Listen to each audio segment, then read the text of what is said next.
Coincido en primer lugar con aquella apreciación de que el gobierno está metiendo la mano en la Comisión de Participación Ciudadana y Control Social. Diría, no solo allí, mete la mano en la Corte Constitucional, no indirectamente a través del quinto poder o del poder ciudadano, sino a través de mecanismos que los hemos visto en los últimos meses y en los últimos años.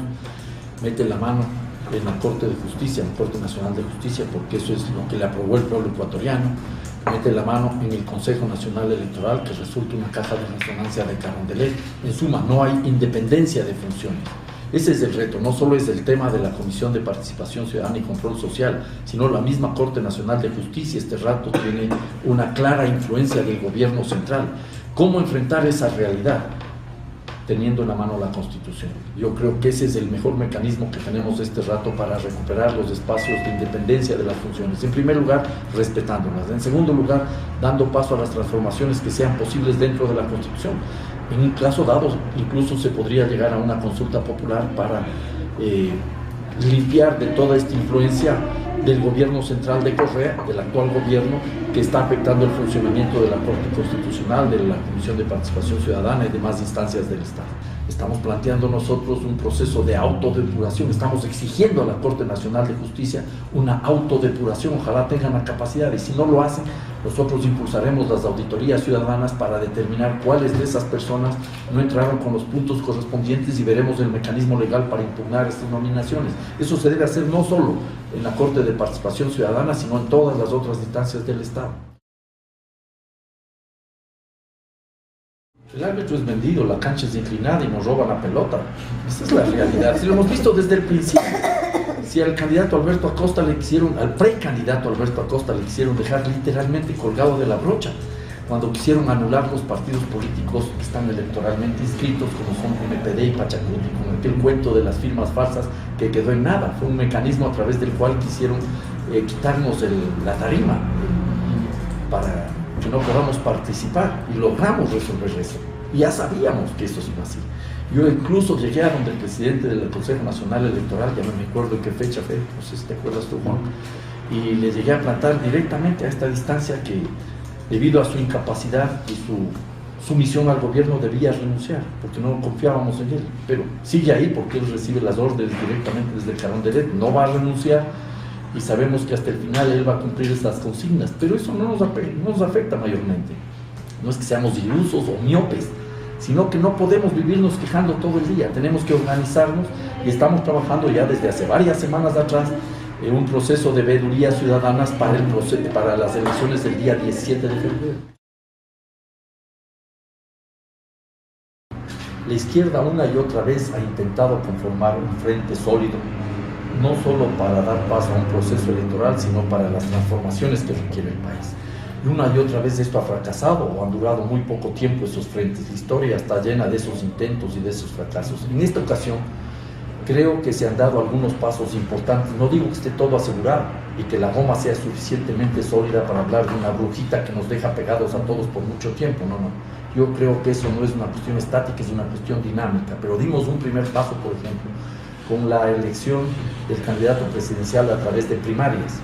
Desde diversos grupos de la Unidad Plurinacional, 6 en concreto, se presentaron precandidatos que recorrimos conjuntamente el país en un ejercicio democrático que no se había visto en el Ecuador, inédito en la historia de la democracia en el Ecuador. 6 personas que recorrimos el país dejando de lado nuestras justas ambiciones personales, nuestros egoísmos, nuestras vanidades, y luego una convención nacional, una elección a través de la cual se eligió a Alberto Acosta como candidato a la presidencia de la República. Estamos hablando de la convención del día 2 de septiembre del año pasado, en la ciudad de Guayaquil. Ese fue un primer paso importantísimo, y a partir de eso hemos ido construyendo las listas nacionales, las listas provinciales, las listas de parlamentarios andinos. Tenemos unas listas que creo que son 36 las listas en total, con los nuevos distritos, y en 34 vamos unidos, ¿ya? En 2 no logramos ir unidos, son las provincias de Cotopaxi y Imbabura, lo cual es lamentable porque eso debilita posibilidades electorales en provincias donde somos bastante fuertes. Pero esa es la realidad, avanzamos en 34 provincias. Quienes estamos en la Unidad Plurinacional, de una u otra forma, casi todos, no absolutamente todos, apoyamos directa o indirectamente este ahora mal llamado proceso de revolución ciudadana. Y fuimos los que luego conformamos el frente, esta vez no, señor presidente, en la consulta popular. Cuando decíamos esta vez no, queríamos decir que otras veces dijimos sí, pero ya llegó un momento en que no podíamos seguir más cerca a un presidente que estaba traicionando el sentido histórico de un proceso que despertó enormes expectativas, esperanzas y sueños en la sociedad ecuatoriana. ¿Cuáles son las grandes contradicciones? Muchas. ¿Ya? La primera gran contradicción, diría yo, es el irrespeto a la Constitución de Montecristi, la falta de coherencia.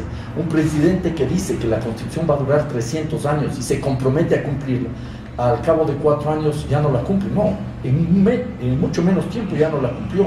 No se había cumplido un año de la Constitución, pocos meses de lo que entra en vigencia la Constitución, y se impuso la ley de minería que está en contra de la Constitución, como determinó el mismo Tribunal Constitucional. Y a pesar de eso entró en vigencia la Constitución, entró en vigencia la ley de minería. En ese sentido yo diría que esa es una de las primeras grandes contradicciones. Otra de las grandes contradicciones es haber cerrado las puertas a una verdadera participación ciudadana. En la Revolución Ciudadana lo que rescatábamos era eso, la participación de la ciudadanía, que poco a poco se ha ido marginando. Ahora, para participar en los procesos políticos, para participar en la toma de decisiones gubernamentales, se prioriza que una persona tenga o no camiseta verde flex, que sea o no del gobierno, y eso nos parece que es una barbaridad. El irrespeto permanente a los derechos, a las libertades, a las garantías, no abona a favor de un proceso democrático. Esas son cuestiones en donde nosotros no estamos de acuerdo. Nosotros, para poner un ejemplo aún mucho más concreto, luchamos por décadas por el libre ingreso a la universidad, ahora se restringe el libre ingreso a la universidad. Luchamos por la posibilidad de organización de las fuerzas sociales, ahora se persigue a las fuerzas sociales, se las divide, se las minimiza, se las quiere desaparecer. Luchamos para que sea realidad constitucional el derecho a la resistencia y la protesta, el artículo 98, ahora se criminaliza la protesta social, se encausa y se acusa de terroristas a una serie de personas cuyo único delito es salir a defender la vida, los derechos humanos o los derechos de la naturaleza. Adicionalmente, este es un gobierno que dijo que iba a transformar las estructuras productivas, que no íbamos a ser más dependientes de la exportación de recursos primarios. Pasan 6 años y no hay un solo cambio al respecto, siguen los mismos problemas, seguimos atados a la exportación de petróleo y la opción que nos presenta es la mega minería como la gran alternativa, algo que es una verdadera falacia. El mismo presidente de la República ha reconocido que no logró la reconversión de la matriz productiva, que no hay transformación de la estructura productiva. En ese sentido, podemos seguir hablando de un gobierno que, es cierto, ha beneficiado de alguna manera a los sectores más pobres, pero ha terminado por beneficiar a los más grandes. ¿Y qué dice la Constitución? El mismo artículo 283, que hay que construir una economía social y solidaria, donde hay espacio para la economía privada, la economía estatal, la economía mixta, la economía popular y solidaria. Economía popular y solidaria que está hecha por los emprendimientos asociativos, cooperativos, comunitarios. Ahora, dentro de la economía privada hay que hacer ciertas diferenciaciones. No todos los empresarios son iguales, como no todas las empresas son iguales. Hay empresas grandes, hay empresas pequeñas y hay empresas medianas. Nosotros estamos planteando un trabajo sobre todo fortaleciendo y favoreciendo a las pymes, a las pequeñas y medianas empresas. Una pyme, una pequeña empresa es aquella que tiene de 1 a 9 trabajadores, una empresa mediana es la que tiene de 10 a 199 trabajadores. Ahí está el punto neurálgico para el desarrollo del país, sobre todo en las pequeñas empresas. Las pequeñas empresas representan más del 95% del universo de las empresas en el Ecuador. Las medianas empresas, un poco más del 4%. Para las grandes empresas, menos del 1% del universo total de las empresas. Las grandes son las beneficiarias de este gobierno. Nosotros creemos que hay que apostar por las pequeñas y medianas por varias razones. Una, en primer lugar, son las que mayor cantidad de puestos de trabajo generan. Las pequeñas 40%, las grandes, las medianas 36%. Entre las dos hacen más de las 2/3 partes, más de las 3/4 partes de la generación de empleo. Las pequeñas son las que mayor cantidad de empleo generan y apenas participan en un 16% de las ventas a nivel nacional. Ese es el punto donde nosotros vamos a trabajar y vamos a impulsar. En primer lugar, hay que diferenciar la minería en 2 ámbitos. La minería realmente existente y la mega minería. ¿Ya? Porque en el Ecuador hay minería. No es que recién vamos a inaugurar la minería, no. Nosotros tenemos que dar una respuesta clara a la minería realmente existente. ¿De qué estamos hablando ahí? En primer lugar, de la minería que tiene que ver con los áridos o los materiales de construcción. Nadie dice que no tiene que haber esa minería. Sería una barbaridad. ¿Ya? Sería una estupidez decir que no va a haber esa minería. Pero creo que muchas personas no están de acuerdo en la forma en que se están explotando esos recursos minerales. Al parecer ha estado usted por el norte de Quito recientemente, cuando fue para Esmeraldas, ¿ya?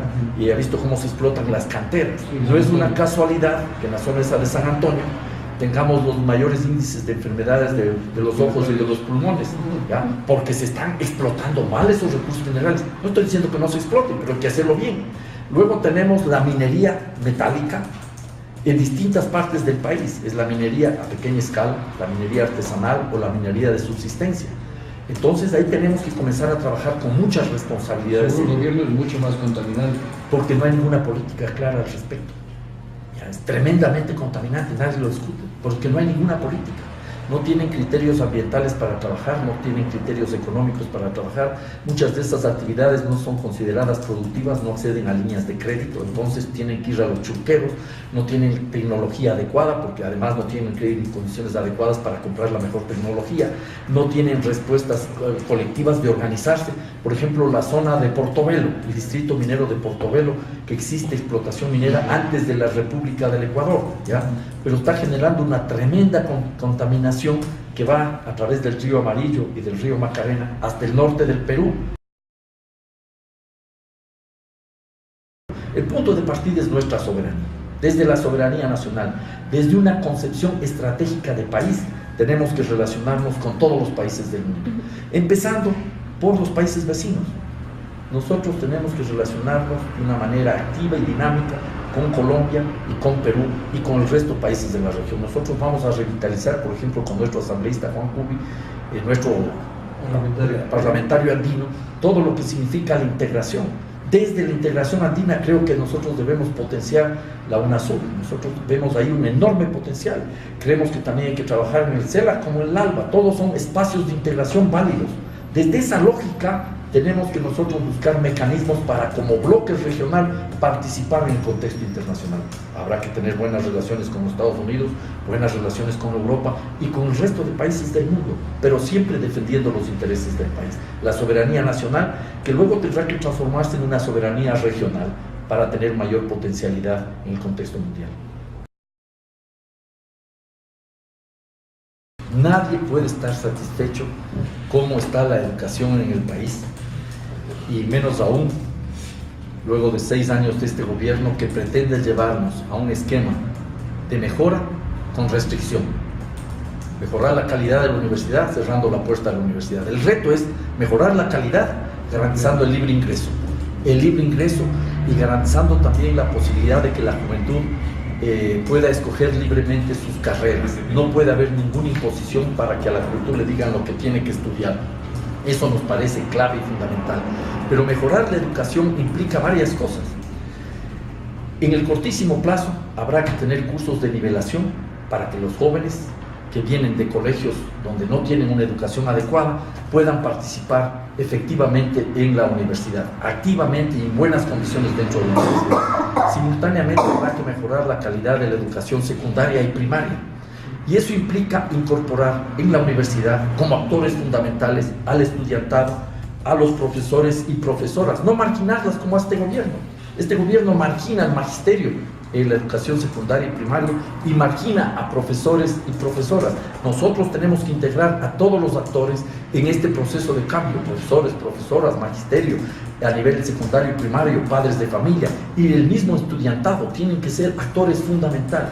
Luego tenemos que pensar qué tipo de educación queremos, ¿ya? Porque no es cualquier pedagogía la que se requiere. Si vamos a cumplir la Constitución, vamos a hacer realidad el buen vivir, entonces no es cualquier tipo de educación. Nosotros creemos que eso implica tener una educación que favorezca todo lo que son la solidaridad, la reciprocidad, la vida de armonía de los seres humanos consigo mismo, de los seres humanos con sus congéneres, de los seres humanos con la naturaleza, de la vida en comunidad. Son para nosotros elementos clave y fundamentales. Es otra concepción la que se requiere.